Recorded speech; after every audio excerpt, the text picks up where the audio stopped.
This is the place. Stand still, my steed.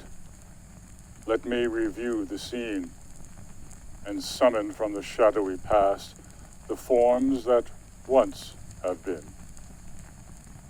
The past and present here unite beneath time's flowing tide, like footprints hidden by a brook, but seen on either side.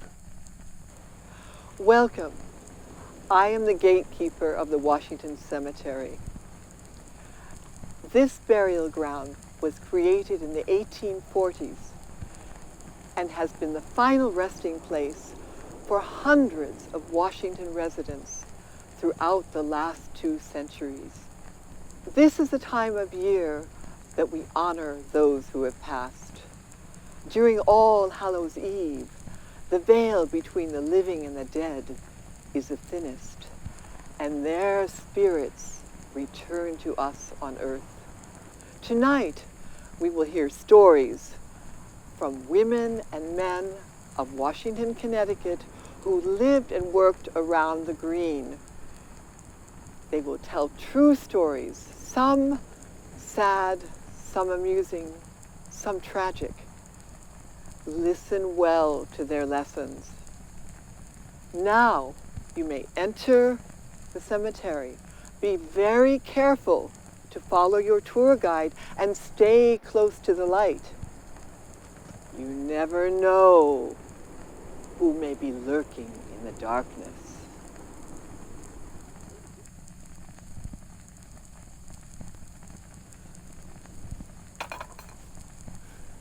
Welcome, everybody. My name is Irving von Gaal. It's nice to be here with you. In my time, I was always surrounded by people living in Washington, and I loved it. How many of you know the Poe Cafe up on the green here by the post office? There were different establishments there since before the turn of the last century. For decades, there was a combination pharmacy, general store, lunch counter, called the Green Drug Store. I became the owner in 1960. I had come to Washington from Danbury before World War II, and then lived over right here at 69 Wickham Road with my wife, Margaret. I worked first for R.J. Benham and then for Clayton Parks. We sold a little bit of everything at the Green Drug Store. Over-the-counter, prescription drugs, newspapers, magazines, candy, and even liquor and food products, like the S.S. Pierce quail and bread in a can. I had a popular food counter and soda fountain that served breakfasts, lunches, and in-betweens. The soda jerk served up ice cream sodas, milkshakes, ice cream cones, and sundaes. Most of my older patrons lived on the green, and they came by for their morning coffee and did it while they were sorting their mail or reading the newspapers. The most popular was the Sunday New York Times. All kinds of regulars came in, both kids and adults. One customer always bought 1/8 stick of butter for her toast. Some of the women bought their liquor from me because they didn't want to be seen coming out of Swanee's liquor store in the depot. But back then, even kids could pick up liquor for their parents. I'd fetch it and then discreetly put it in a bag for them. But kids didn't come in just to run errands. They'd stop by after school to get a treat and spend time together. Back then, 1 quarter could buy as many as 5 pieces of candy. A favorite at the soda fountain was the Dusty Special. Malted milk powder, marshmallows over a scoop of ice cream. I welcomed everybody, but I could be strict when it was necessary. Believe it or not, one of the gunnery boys came and threw down a .22 caliber bullet, and boom! It exploded on the floor. Well, I banned him from the store for 2 weeks. I wasn't going to put up with something like that. And I expected professionalism from my young workers and made sure that they dressed nice too. I wonder what came of those boys. Thinking of them always makes me smile. Maybe their kids and grandkids go to the Poe Cafe. I hope so. And I'd like to think that by the time I retired in the 1990s, I'd become a kind of institution on the Green. Some of the people even referred to me as Mr. Green. And unlike pharmacists today, my customers relied on me for advice on how to treat their bee stings, their coughs, their warts, things like that. Well, thank you for spending time with me. It's been a warm reminder of my happy time in Washington.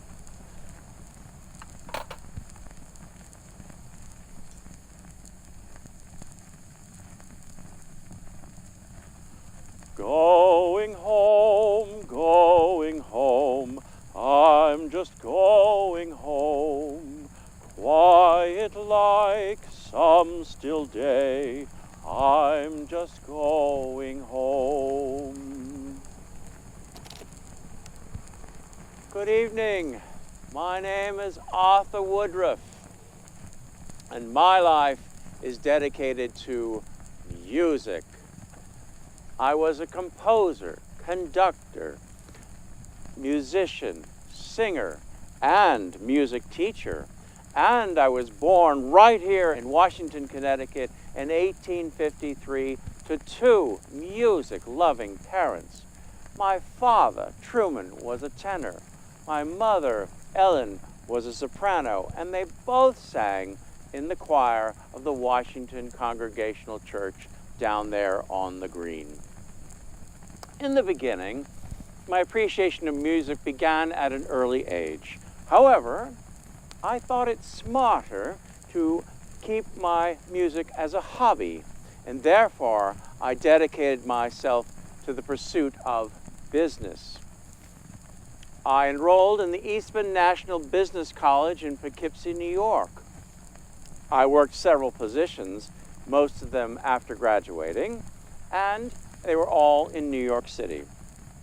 I was a store and sales clerk, packing and shipping clerk, and salesman and office assistant. When one of my positions suddenly fell through, a moment of serendipity happened. I was invited to sing with the English Glee Club Concert Company of Soloists. And from then on, music became my career. I soon joined several male quartets and choirs, and I even became known as the tenor in the Mendelssohn Glee Club. I soon traveled to many places like Washington, D.C., Baltimore, Philadelphia, and Boston, just to name a few. I also devoted my time to teaching, and I kept my connection here by giving lessons and conducting several concerts while right here in town. My wife and I had a lovely residence in town called Orchard Terrace. It was number 2 Old North Road, and it was designed by our dear friend Eric Rossiter in 1890. Eventually, Carnegie Hall honored me by hosting a Golden Jubilee concert in 1930, just to celebrate my career. President Herbert Hoover even sent me a telegram. He said, "My dear Mr. Woodruff, it is indeed gratifying to know that you have served 50 years dedicated to music and can now look back upon all the happiness that you have brought into so many lives. I send you my cordial felicitations and best wishes for the future. Signed, Herbert Hoover." Nothing pleased me more than to share my music with others. I was just so happy to know that I had shared so much music and it had been part of so many lives. Thank you for coming this evening, and remember to keep music in your hearts.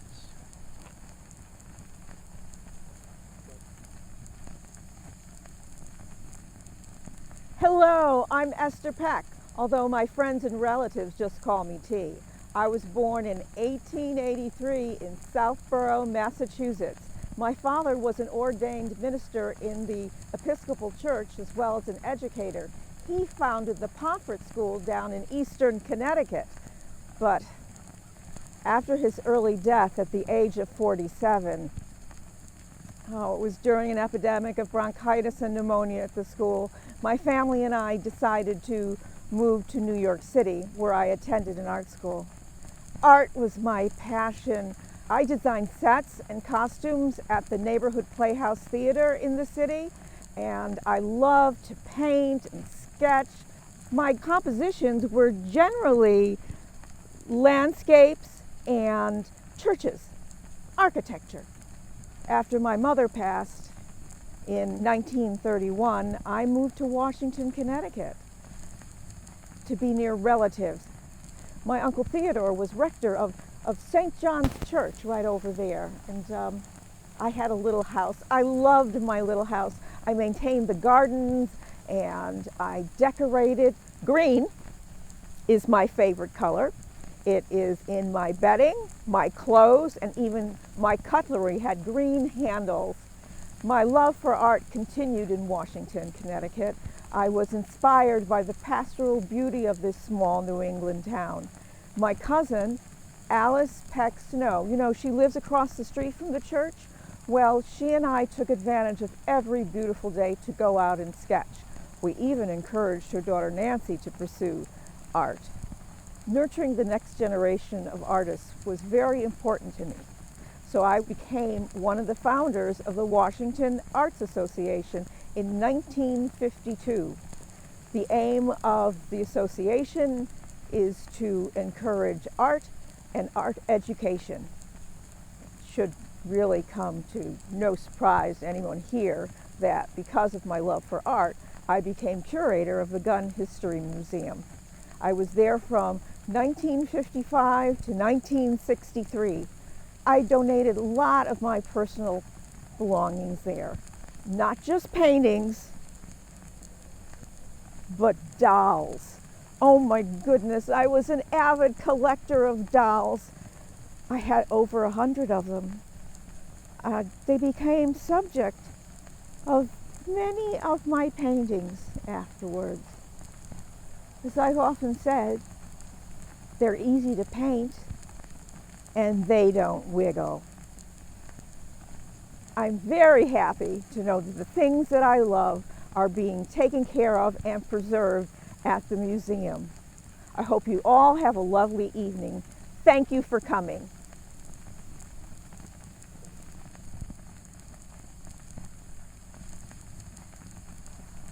Hello everyone, my name is Irma McWhinney. I'm so happy to tell you about my time in Washington, a town near and dear to my heart. I was born in 1896 in Illinois, but then settled in Long Beach, California, where my mother and I owned a dress shop. I married Clyde, well, I call him Mac.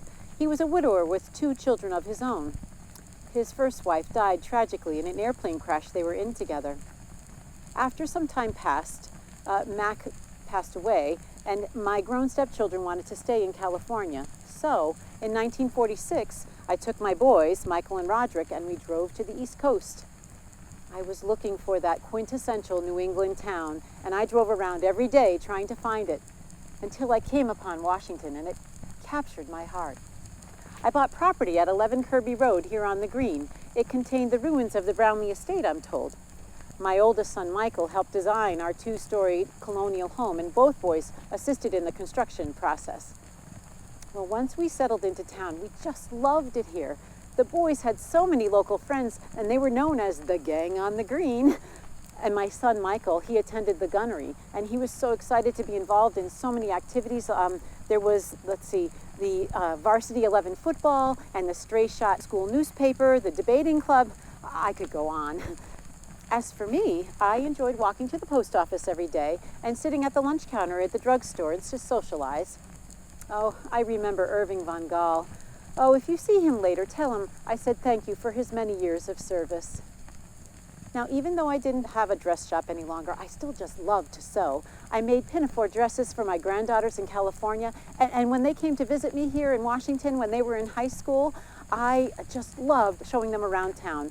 I took them to the Mayflower Inn for tea and cakes, and I invited some local teens over for an evening of dancing and eating. One of the most important dresses I'd ever sewn was my granddaughter's wedding dress. Now, I was in the habit of smoking while sewing, and when the ashes dropped down onto the fabric, I simply embroidered little flowers around the burn marks. You know, she didn't mind, and she looked just so beautiful. I hear that the gown is now safely stored at the Gun Museum. Well, I thank you so much for your time, and I hope you have an enjoyable evening.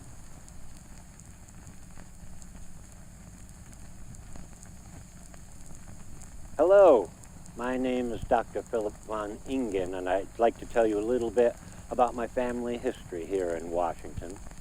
We were known as the first summer family in town. You see, we had a residence in Brooklyn, New York, but my father built a summer vacation home here in Washington, right here on Kirby Road. Now, my father was Edward Hook Van Egen, and he was a very famous and successful wool merchant. And he and my mother had commissioned Eric Rossiter to build and design what was later called the Holiday House here in Washington. It was a retreat for working class women from New York City. Now, they dedicated the building to my younger sister, Jeannie, who sadly passed away from scarlet fever in 1884. Now, I didn't want to get into the wool business like my father. I wanted to become a doctor. So I did, and I specialized in pediatrics. I'd gone to Yale University and later to Columbia University, and I started my practice in New York City in 1905. Now, a few years later, the Great War was upon us, World War I, and naturally we all volunteered. Now, with my expertise, they put me in charge of a military hospital in France. Now, after the war, I returned and continued my practice in New York. Now, my expertise had always been with the living. I never would have imagined that I would have been involved with the infamous Lindbergh kidnapping case. Perhaps some of you heard of it. Well, the young infant son of Charles Lindbergh, famous aviator, was kidnapped from his home in New Jersey, March 1st, 1932. Now, I had just examined the infant just 2 weeks earlier as a patient. Well, Mr. Lindbergh had communicated back and forth with the kidnapper through ransom notes, and having handed over $50,000 in cash and gold certificates, the 13th ransom note indicated that the boy was safe and sound and could be found on a boat in Martha's Vineyard off the coast of Massachusetts. Well, sadly, that wasn't the case. A truck driver in New Jersey discovered the body quite by accident, buried on the side of the road, fairly decomposed after months of lying there. Well, the people asked me to come and identify the body. Well, I testified if you gave me $10 million, I would not be able to identify the remains of that poor child. So the coroner had to indicate that the child was killed by a blow to the head, and the body had been there decomposing for quite a few months. Now, the culprit was one Bruno Hauptmann, a carpenter of German descent. And they caught him by means of the serial numbers that were on those gold certificates. Well, after an interesting and somewhat exciting career, I retired and came back here to Washington, and here I'll stay. Well, thank you for listening, and enjoy the rest of your night.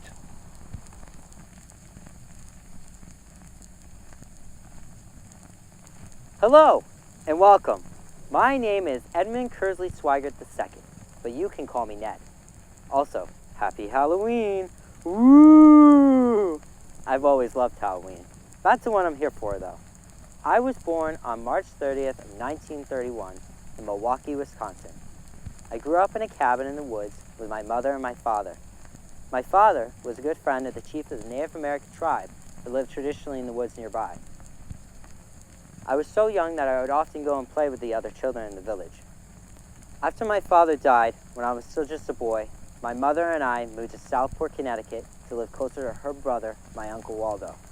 While living in Southport, I met my human angel wife, Deborah Swigert, at the age of 18. If you see her, please do tell her I love her, and I will come visit her as a bear, an owl, or a chickadee. She does love chickadees. I believe my human spirit lives on through nature and the wildlife around us.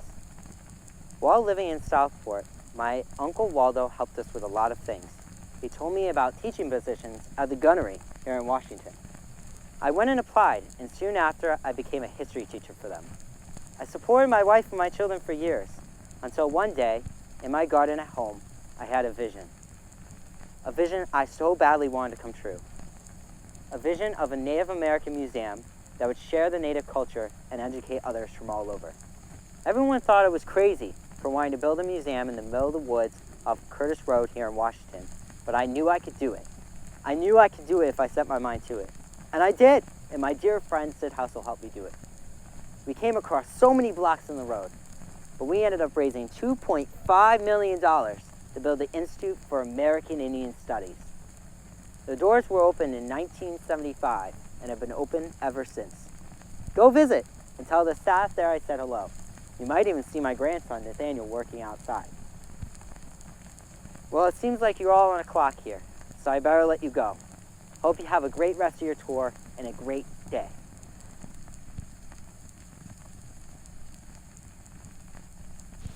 How do you do?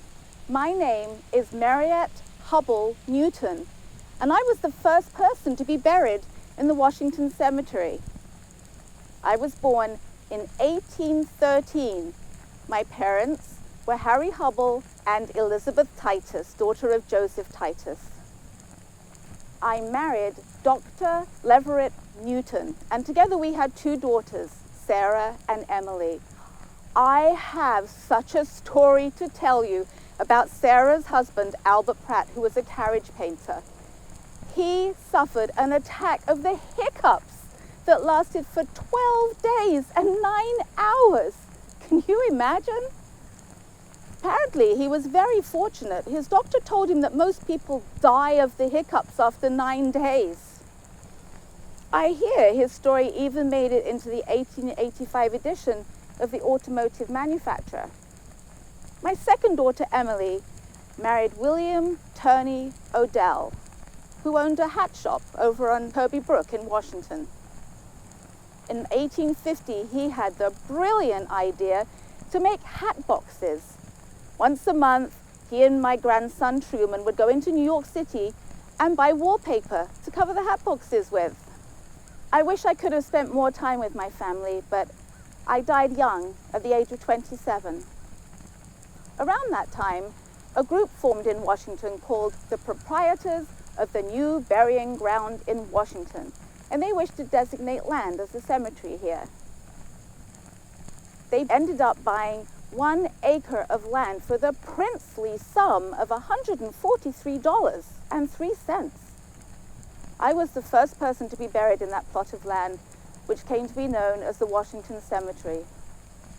There are others buried here who passed on before me, but they were relocated from the Judea Cemetery. I would like to read you the inscription on my gravestone. Mariette, wife of D.L. Newton, daughter of H.B. Hubble, died at New Haven, August the 21st, 1840. She, the first tenant of this lonely yard, where ne'er before a mourner's voice was heard. Dear friends and neighbors, view her peaceful home. A few more days and hither you must come. The grave is now a favored spot to saints who sleep in Jesus blessed. For there the wicked trouble not, and there the weary are at rest. Fare thee well, and thank you for visiting the very first grave in the Washington Cemetery.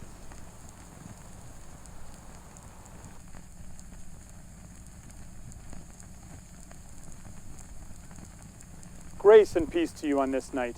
My name is Reverend Ebenezer Porter, and I was pastor of First Congregational Church from 1796 until 1812. 4 years into my time here, this meeting house was built. It was the third for this congregation. Let me tell you the story of how this church building came to be. In July of 1800, someone today you might call a disgruntled parishioner set fire to the previous meeting house. It said that he was incensed that his pair of oxen were sold to pay his debt to the church. Well, fortunately, someone saw the fire starting, rang the church bell as an alarm, and the people came in time to put the fire out in about an hour. Well, that damage was repaired. But then, 8 months later, 8 months angrier, and 8 months wiser, the arsonist struck again. This time, having learned from his previous mistakes, set fire to the steeple first, thus disabling the church bell.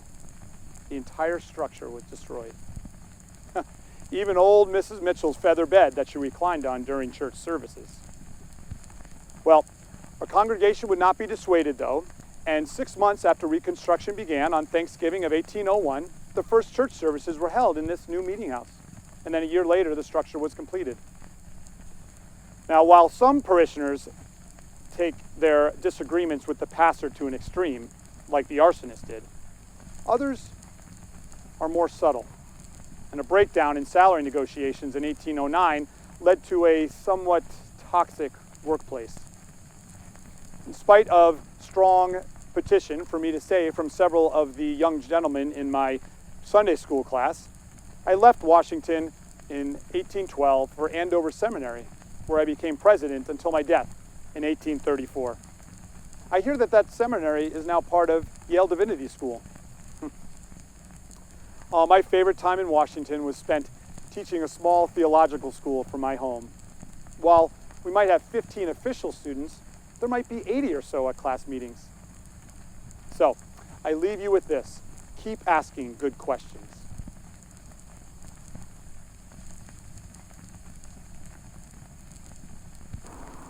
Hello there. Please gather around. I have much to share. My name is Erastus Hurlburt. I was born in 1825. My family has been around since the beginning of the Connecticut colony. My third great-grandfather, Thomas Hurlburt, arrived in Wethersfield with the Puritans around 1637 and was shot through the thigh by a Pequot arrow at Fort Saybrook. As for this part of Connecticut, I've been in Washington since I was 11 years old. I first started working in the express freight business. I brought down livestock to Newtown and New Haven. Once I brought down 85 hogs. How much do you reckon they weighed? Well, I'll tell you, 25,000 pounds. When the Chicago Railroad became popular, I had to leave behind the freight business. I decided to build and operate a general store on Green Hill in Washington. I remember people were calling it a local wonder.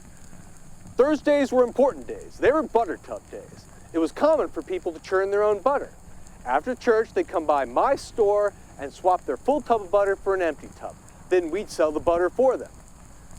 It wasn't just the store I owned. In 1869, I decided to build a second story above the store for a community theater. I called it Farmers Hall. It could seat 200 people. Mr. Frederick Gunn, founder of the Gunnery School, who also founded the Dramatic and Literary Association, directed most of them. I loved Washington. I wanted to be involved in as many ways as I could. Other than the farm and the store, I worked as town treasurer for 20 years and had a farm of my own where I grew corn, rye, and turnips. Back then, Washington was truly an agrarian community. Many changes took place on the green at the turn of the century, and sadly, my store and theater are no longer standing. The building and the barns were demolished. The Frederick Gunn School Athletic Center stands on the property.